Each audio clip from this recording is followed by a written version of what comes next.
Hi everyone, this is Ed LaFlamme, head harvester from the East Coast. It might sound crazy, but we've been doing these videos for almost 8 years now.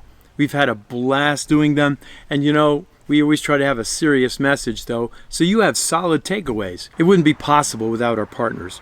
Verizon Connect and their GPS systems. They help you reduce cost, they improve productivity, and they give you better customer service. Matter of fact, we have one client that saved $55,000 in one season. Another is Boss LM. They've created software for the landscape industry. They're the innovators and originators of the best software you can buy.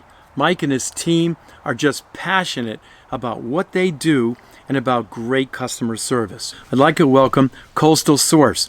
They're manufacturers of some of the best high-performance outdoor audio and lighting equipment you can buy, period. Okay? And they've got dealer programs that you can just make a ton of money from. So I think you should check them out.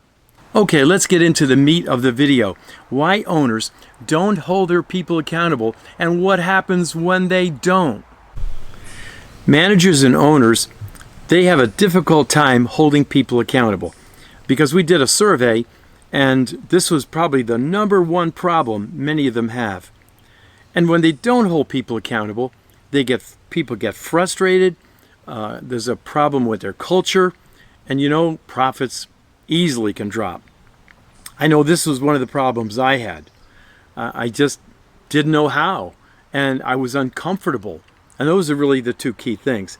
They don't know how to hold people accountable, and they're uncomfortable doing it. And that was my problem. So I was guilty as charged. Instead, they either ignore the problem, like I did, or they micromanage. Does this sound familiar? It should, because this happens in so many companies. If they micromanage, do you know what happens? The employees, they lose a lot of time because they're being picked on constantly. It just wastes time, and the employees just hate it. I've never talked to an employee who's subject to a boss who is micromanaging them who liked it. They hate it. So micromanagers have to stop it. And we're going to talk about how to do that.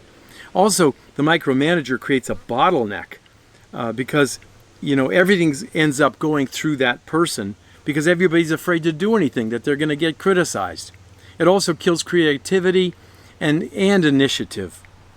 And the company can't grow. It just becomes a mess. Now, if you ignore the problem, does the problem go away? You know it doesn't.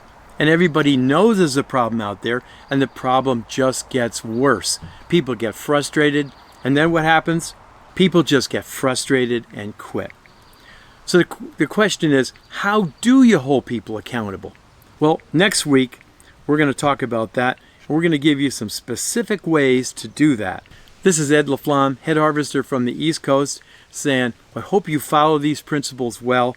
And I'll tell you what, click below at the sponsors and check them out. Remember the 3 we talked about in the beginning? Because they're just awesome.